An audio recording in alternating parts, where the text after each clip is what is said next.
오늘 우리가 누가복음 17장 11절부터 19절까지의 말씀을 읽었는데요. 오늘 이 말씀을 가지고 감사를 선택하고 고백하라 라는 제목으로 말씀의 은혜를 함께 나누도록 하겠습니다. 우리 한번 고백해 볼까요? 감사를 선택하고 감사를 고백하라.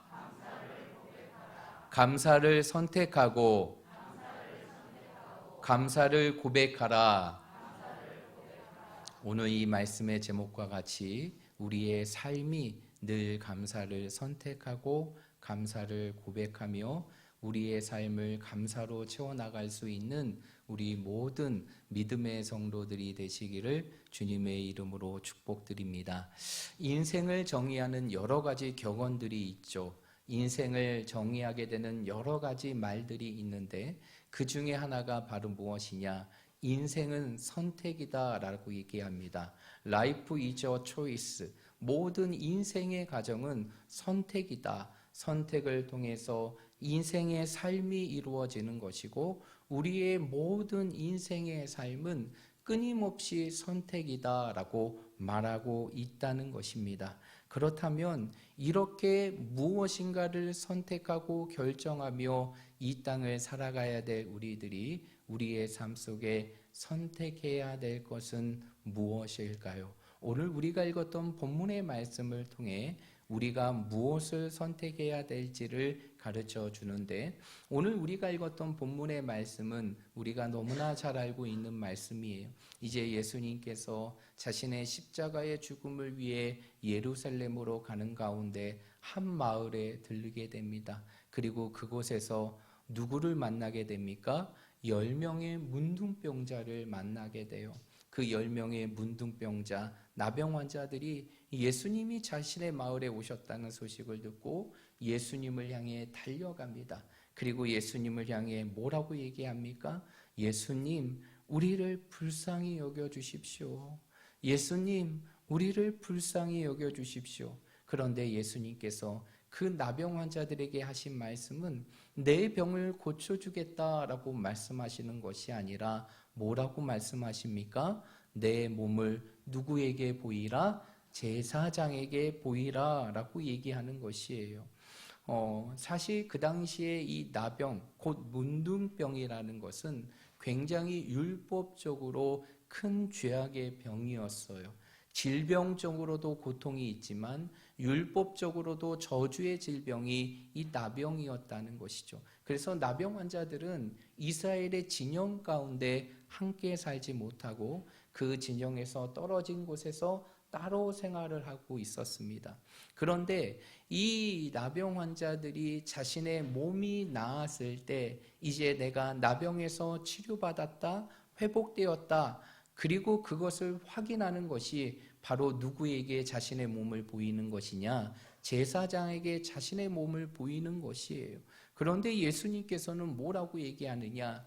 자신을 찾아오는 그 10명의 문둥병자에게 이제는 너희의 몸을 제사장에게 보이라 라고 말하고 있는 것이죠. 참 뜬금이 없고 이해할 수 없는 예수님의 말씀 속에 오늘 10명의 나병 환자들은 예수님의 말씀대로 제사장을 향하여 자신의 몸을 이끌고 가게 됩니다. 그리고 그 가운데 놀라운 일을 경험하게 되죠. 그 놀라움은 바로 무엇입니까? 그 10명의 나병 환자들이 여전히 자신의 삶에 나병이라는 질병을 갖고 고통을 갖고 있음에도 불구하고 예수님의 말씀대로 제사장을 향해 찾아 나아갈 때 그의 모든 질병이 고쳐지는 놀라운 역사가 이루어지게 돼요. 그러면서 10명의 모든 나병 환자, 문둥병자들이 다 치료를 받고 치유를 받게 됩니다. 그런데 오늘 본문의 말씀에 보니까 이러한 하나님의 은혜, 그 주님의 은혜를 경험했던 10명의 나병 환자 중에 예수님께 감사를 고백하고 감사를 선택했던 사람은 몇 명이었습니까? 단 한 명이었죠. 오늘 본문의 말씀은 그 사람은 유대인도 아니요, 그 사람은 누구라라고 말하고 있습니까? 사마리아인 곧 이방인이다 라고 얘기해요. 여러분, 그 당시에 사마리아인들은 어떠한 취급을 받았습니까? 유대인들에게 멸시와 천대를 받았던 존재예요. 사마리아인은 이방인과 같은 취급을 받았던 존재가 바로 사마리아인이었다는 것이죠. 겉으로는 선민이라고 외치는, 아브라함의 자손이라고 외치는 모든 유대인들은 결국에는 나음을 입었음에도 불구하고 예수님께 감사를 고백하지 않았지만, 그렇게 세상의 멸시와 천대 속에 살아갔던 그 사마리아인은 자신의 고침을 보고 두려운 마음으로 예수님께 나가 감사를 고백하게 됩니다. 그러자 예수님께서 오늘 그 사마리아 여인을 향해 뭐라고 말씀하십니까? 오늘 마지막 19절의 말씀에 보면 일어나 가라, 내 믿음이 너를 구원하였느니라 라고 말씀하게 되는 것이죠. 여러분, 감사는요, 어떠한 상황과 환경과 조건이 갖추어진다고 해서 감사할 수 있는 게 아닌 것이에요. 감사는 어떠한 자가 감사할 수 있을까요? 자신에게 주어지는 모든 삶의 일이 하나님의 은혜임을 알고 그 은혜를 깨닫고 그 은혜를 경험한 자들이 하나님께 감사할 수 있다는 것이, 저는 우리 모든 성도들이 이 땅에서 오늘 감사를 표현하고 선택하고 고백했던 그 사마리아 여인과 같이, 그리고 사마리아인과 같이 여러분의 삶 속에 감사를 고백하고 선택하며 살아갈 수 있는 믿음의 성도들이 되시기를 주님의 이름으로 축복드립니다. 그리하지 않을 수 있는 상황 속에서도, 감사할 수 없는 상황과 환경 속에서도, 그럴 수 없는 상황과 환경 속에서도 늘 여러분의 삶이 하나님 앞에 감사를 선택하고 하나님께 감사를 고백할 수 있는 우리 모든 성도들이 되시기를 간절히 바랍니다. 그러면 우리의 삶이 오늘 이 사마리아인과 같이 하나님 앞에 늘 감사를 선택하고 그 감사를 고백하며 살아가기 위해서는 우리에게 어떠한 믿음의 모습이 있어야 될까요? 저는 오늘 여러분들과 두 가지를 함께 나누고자 하는데, 첫 번째는 바로 무엇이냐? 감사가 우리의 삶의 축복의 그릇임을 믿어야 한다는 것이, 여러분 따라해 볼까요? 감사는 축복의 그릇이다. 감사가 축복의 그릇이라는 게 무엇일까요? 감사를 통해 우리는 하나님이 주시는 축복을 담을 수 있는 축복의 그릇을 준비하게 되는 것이, 그래서 감사는 하나님께서 이루어 주신 것에 대해서 고백하고 표현하는 것뿐만 아니라 하나님께서 주시는 더 큰 축복을 담을 수 있는 그릇, 그것이 바로 무엇이냐? 감사라는 것이. 그래서요, 감사는 무엇이냐? 우리의 삶에 더하기가 된다는 것이. 그래서 저명한 신학자였던 매튜 헨리, 지금은 고인이 되었지만 오늘날 많은 목회자와 신학자들에게 주석과 많은 책들을 남겼던 이 매튜 헨리라는 저명한 신학자는 자신의 삶 속에 감사를 이렇게 고백하게 됩니다. 감사는 더하기와 같아서 모든 것에 감사하면 거기에 하나님의 축복이 더해진다. 어떠한 일이든지 어디에 쓰든지 감사하면 플러스의 축복이 찾아온다. 그러나 반대로 원망하고 불평하면 그것은 빼기와 같아서 있는 것까지 빼앗기고 없어진다라는 말을 남겼어요. 여러분, 우리가 이 말에서 주목해야 될 것은 감사는 우리의 삶에 플러스가 된다는 것이, 감사는 우리의 인생의 삶에 더하기가 된다는 것이, 우리의 인생의 삶 속에 감사를 표현할 때 하나님께서는 그 감사를 통해 우리의 삶 속에 더 큰 감사의 조건을 주시고 감사의 일을 우리의 삶 속에 허락하신다는 것이, 여러분 100가지의 감사의 원조라고 불리는 사람이 있어요. 저도 책을 통해서 알게 됐던 사람인데요. 그분은 바로 김남웅 목사님이십니다. 전에 미국 얼링턴에 있던 한인 침례교회를 담임했던 목사님인데, 지금은 이제 미국의 목회를 잠시 내려놓고 한국에 들어와서 그 감사의 능력을 많은 사람들에게 전하기 위하여 100가지 감사 운동을 펼치고 있는 목사님인데요. 그분의 간증의 부분들을 여러분들과 좀 나누면서 감사가 얼마나 위대한지를 함께 나누기를 원하는데요. 여러분, 대부분의 목회자들이 그렇지만 사실 이 교회 안에서의 목회자의 모습과 가정에서의 목회자의 모습이 조금 다릅니다. 사실 이 목회자로 사명을 갖고 살아가다 보니까 교회에서 대하는 성도들의 그러한 살가움보다는 때로는 집에서는 그러한 부분들을 보이지 못할 때가 많이 있어요. 그런데 이 목사님에게도 그러한 모습이 있었다는 것이죠. 그래서 과거에 그 자녀들의 사이에 목사님이 별명이 뭐라고 였냐면 시베리아였다고 합니다. 얼마나 찬바람이 쌩쌩 부는지 그렇게 자녀들에게 엄격하고 엄하게 대하고 했다고 해요. 그리고 심지어는 이 끝까지 있어서 뒤끝도 길어가지고 정말 모든 가족들이 목사님을 너무너무 무서워했다고 합니다. 그런데 유독 목사님을 무서워했던 사람이 있는데, 가족이 있었는데, 그게 바로 그 목사님의 딸이었어요. 근데 이 목사님께서 미국에서 이제 목회할 당시 이제 자신의 딸이 이제 고등학교에 이제 다니고 있었는데, 공부를 잘하면 참 좋겠는데 이 목사님의 딸이 늘 공부가 하위권에서 메모는 것이, 그러니까 목사님이 그 딸을 볼 때마다 뭐 하라고 말했을까요? 그렇죠. 공부해라. 그리고 공부 좀 제발 좀 해라. 그러면서 그렇게 달달 볶았다고 합니다. 그러한 가운데에서 이러한 아빠의 잔소리와 그리고 아빠의 엄격함과 무서움 때문에 늘 이 아이는 가정 안에서도 긴장을 하며 살게 되었다고 해요. 그러다 보니까 건강상으로도 자주 체하게 되었고, 심지어는 거기에 대해서 이 옷에 소변을 보는 그러한 일까지 이루어졌다는 것이, 그래서 이 아이가 너무 심각해지자 이제 그의 가족들이 딸 아이를 데리고 병원에 갔더니 병원에서 하는 얘기가 심한 스트레스로 인한 불안증이라 그러한 결과를 받게 되었습니다.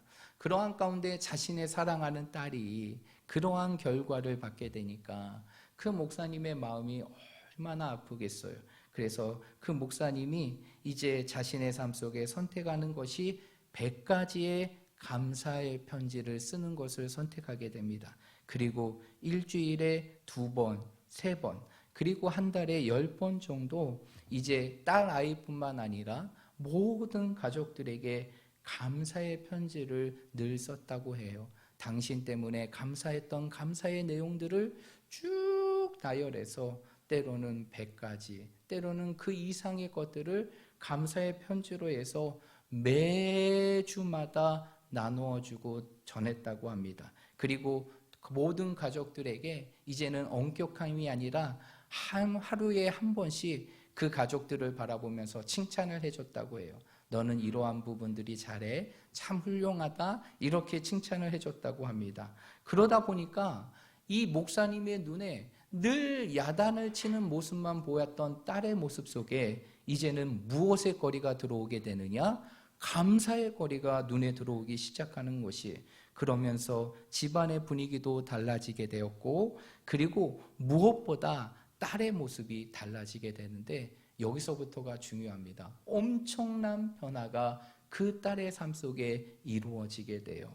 전에는 아무리 공부해도 공부해라 라고 해도 공부를 하지 않았던 그 딸이 참 이상하게 교회에서도 그렇게 졸지 말라 해도 조는 분이 있는 것처럼 늘 이 아버님이 그렇게 자지 마라가 아니라 공부해라 그렇게 했음에도 불구하고 공부를 그렇게 안 했던 딸이 이 아버지의 감사의 편지와 칭찬을 받더니 그때부터 책을 읽기 시작하는 거예요. 공부를 하기 시작합니다. 그러면서 딸의 인생에 놀라운 변화가 일어나요.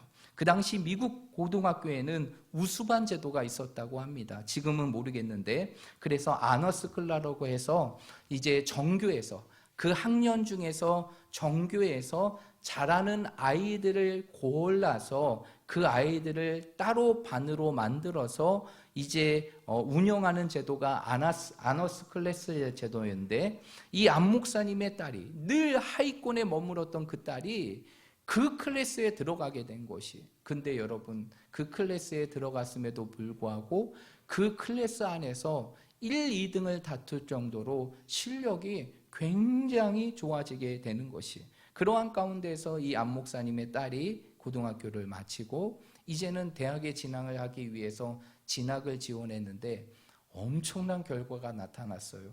미국에 있는 최상위 명문 주립대, 그 주립대 4곳을 다 넣었는데 그 4곳에 모두가 합격을 한 것이, 그런데 딸 아이는 이 4곳의 주립대를 가지 않겠다는 것이, 그러면서 그는 어디에 가겠다라고 얘기하느냐, 워싱턴에 있는 조지타운 대학에 들어가겠다라고 얘기를 했다고 합니다. 그런데 그 대학이 좋긴 하는데 그 대학은 주립대학이 아니라 사립대학이기 때문에 무엇이 비쌀까요? 등록금이 너무 비싼 거예요. 주립대에 비해 무려 3배 이상의 등록금이 비쌌고, 등록금뿐만 아니라 생활비를 지원해야 되는 그러한 상황 속에 있는 것이, 그런데 목회자로 살아가면서 그러한 딸 아이를 지원하는 게 쉽지 않죠. 그러자 목사님의 마음속에 고민이 되고 근심이 되게 되는 것이, 이 딸을 위해서는 이 대학을 보내줘야 되는데 가정의 상황이 되지 않으니까 그게 너무나 걱정이 되게 되는 것이죠. 그런데 문득 그러한 부분들을 놓고 하나님 앞에 기도하는 가운데 기적과 같은 하나의 광고를 보게 됩니다.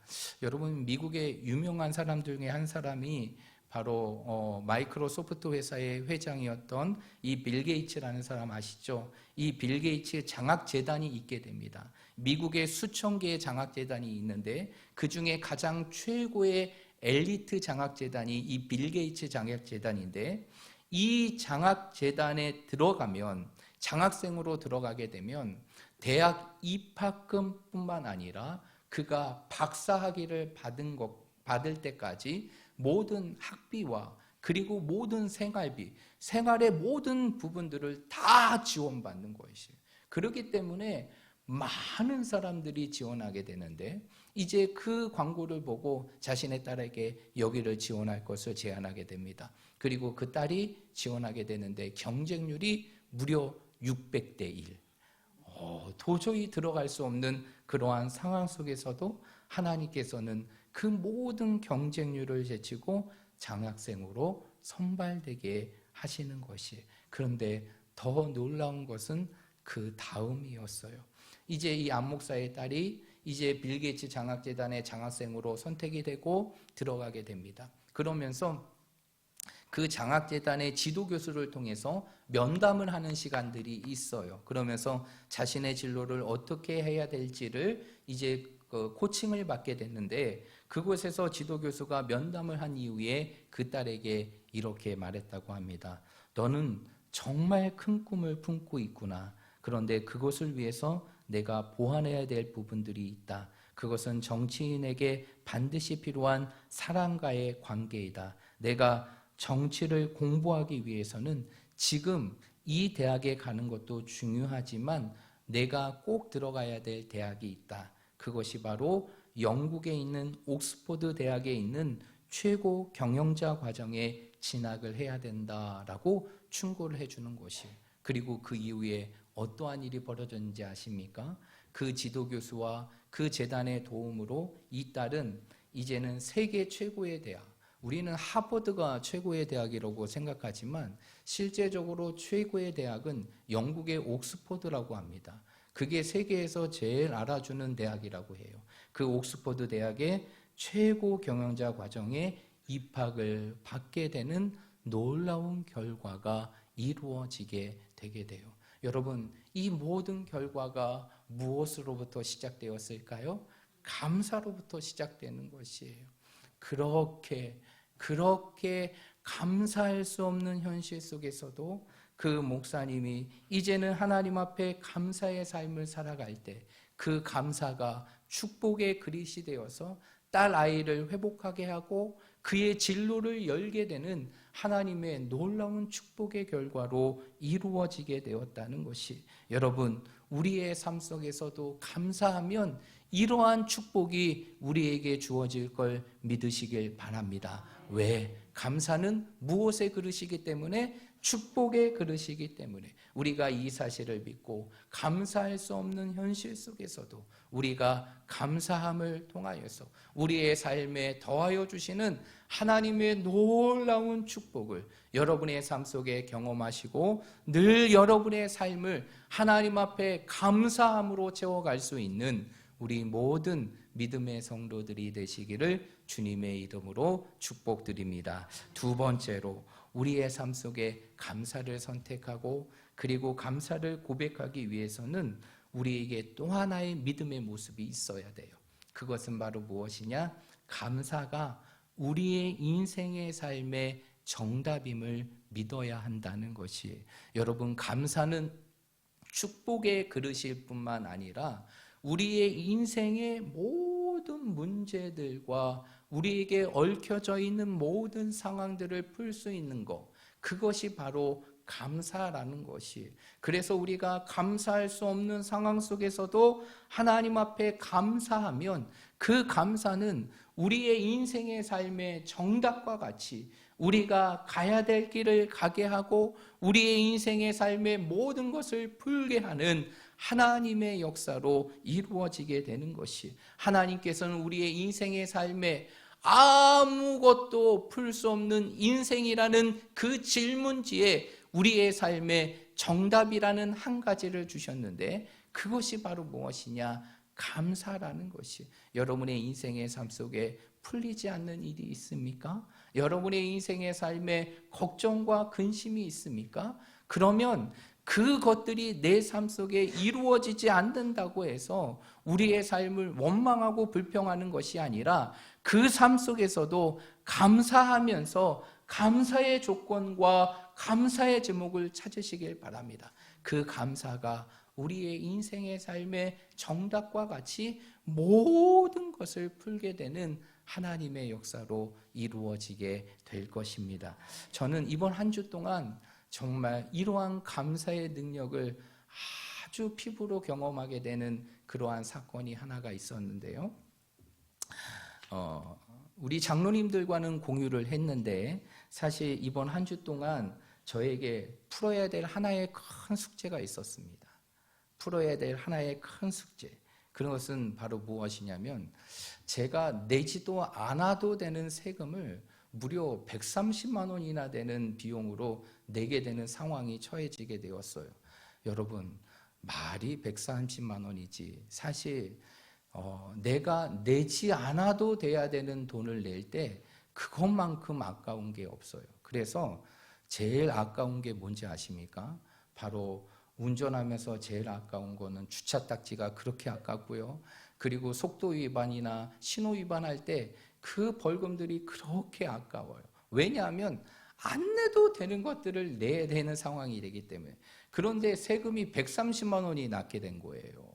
이 130만 원, 한순간에 130만 원을 내야 되는 상황들이 있게 되죠. 그러한 가운데서 어떻게 이 문제를 풀까 고민하고 기도하면서 실제적으로 이 문제를 풀어갈 수 있는 도움을 줄 수 있는 법무사도 찾아가 법무사에게 문의를 했는데, 법무사 하는 얘기가 법적으로는 이상이 없대요. 그런데 시청의 직원이 이거는 그러지 않다고, 세금을 내야 된다고 그러면서 130만 원의 세금을 부과하게 되는 것이죠.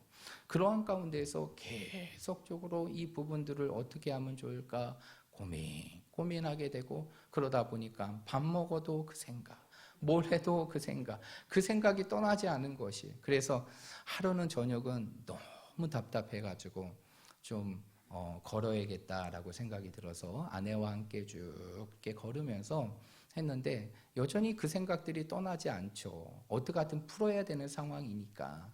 그러한 가운데에서 문득 정말 문득이에요. 문득 지난주 제가 여러분들에게 드렸던 말씀의 제목이 떠오르는 거예요. 여러분 기억나십니까? 이럴 줄 알았어요. 기억나십니까? 지난주 제가 여러분들에게 드렸던 말씀의 제목, 그럼에도 불구하고 감사. 이게 갑자기 제 머릿속에 쑥 떠오르는 거예요. 그러면서 내가 이렇게 성도들에게 말씀을 전했는데 내가 먼저 실천해야지. 그러면서 세금을 내야 되는 상황이 있지만 그 상황이 정말 억울하기도 하고 답답하기도 하지만 그 상황 속에서 감사의 조건들을 찾았어요. 감사의 조건들을. 그러면서 그럼에도 불구하고 그래도 우리 가정이 함께 살아갈 수 있음을 감사하고, 그리고 교회가 함께 예배드릴 수 있음을 감사하고, 또 목회를 할 수 있음을 감사하고, 그렇게 감사의 조건들을 찾아보니까 그래도 제법 많은 감사의 조건들이 쭉 나타나더라고요. 그래서 그날 저녁은 그렇게 감사하자. 그럼에도 불구하고 감사해보자. 그래, 감사함을 통해 하나님께서 기적을 이끌으시겠지. 감사를 통해서 하나님께서 뭔가 하시겠지. 그러한 마음으로 계속 감사의 조건을 하면서 그날 밤을 잠을 지새우게 됩니다. 그리고 이제 그 다음날 새벽 예배를 마치고 기도하는데 문제가 있으니까 기도가 어떻게 그렇게 잘 되는지 새벽에 보통 기도하는 시간보다 더 기도하게 되더라고요. 그래서 하나님께서 때로는 우리에게 문제도 주고 고난도 주는 것 같아요. 기도하라고, 더 하나님 앞에 엎드려고. 그리고 이제 기도하고 목양실에 올라가서 오늘 하루의 일과를 준비를 싹 해놓고 집으로 와서 좀 쉬어야겠다라고 했는데 이게 뭐 쉬어지나요? 마음에 근심이 있는데 쉬어지잖아요? 안 쉬어지는 거예요. 그래서 계속적으로 고민이 되는데 그때 한 10시가, 오전 10시가 조금 넘은 시간이에요. 갑자기 법무사한테 전화가 온 거예요. 그러면서 아니 이분이 왜 나한테 전화를 하시지? 전화를 딱 받았는데 저한테 그런 거예요. 목사님 정말 놀라운 일이 일어났어요. 그것은 바로 무엇이냐? 시청의 직원이 그 세금을 감면해 준다는 거예요. 그래서 법적인 해석을 그 전날 그 법무사가 1시간 가까이 그걸 가지고 따졌대요. 시청 직원과. 그럴 때는 조금도 먹히지 않았던 그 시청의 직원이 그 다음날 되니까 뭐라고 얘기하느냐, 전화를 해서 법무사님의 법 해석이 맞습니다. 이 부분들은 세금을 내지 않으셔도 됩니다. 이런 얘기를 들어준 거죠. 그 얘기를 들으니까 얼마나 감사한지 하나님께 감사하고 또 그 일을 해결할 수 있도록 또 만나게 해주신 법무사님께 감사하고 모든 것이 감사하는 시간들을 이번 한 주 동안 보내게 되었습니다. 여러분, 감사는 우리의 인생의 삶의 정답이에요. 우리 인생의 삶의 정답이라는 게 어떠한 것이다, 이러한 것이다, 이러한 정답이 없잖아요. 우리의 삶 속에 수많은 질문은 있지만 거기에 정답에 관한 부분들은 명확하지 않는데 이번 기회를 통해 제가 느낀 것은 인생의 정답이 바로 감사이구나. 내가 감사할 수 없는 상황 속에서도 감사했더니 하나님께서 인생의 문제를 풀어주시는 놀라운 역사를 이루시구나라는 것들을 깨닫게 되었습니다. 여러분, 우리의 인생의 삶의 정답은 무엇이다? 감사다. 여러분의 삶 속에 이 사실을 꼭 기억하시고 오늘 추수감사주의를 보내면서 여러분의 삶에 얽혀있는 문제와 그리고 여러분의 마음을 답답하게 하는 문제가 있다면 그 문제를 잠시 내려놓고 하나님 앞에 감사의 조건을 찾아보시길 바랍니다. 그리고 하나님께 감사하시길 바랍니다. 그러면 하나님께서 인생의 정답과 같이 그 감사를 통해서 우리의 모든 문제를 해결해 주실 것입니다. 우리 사랑하는 모든 성도들이 오늘 이 감사절을 맞이하여서 이렇게 감사함을 통해서 우리의 모든 인생을 풀어주시고 우리의 삶을 축복하시는 그 하나님의 복을 더 풍성히 누릴 수 있는 우리 성도들이 되시기를 주님의 이름으로 축복드립니다.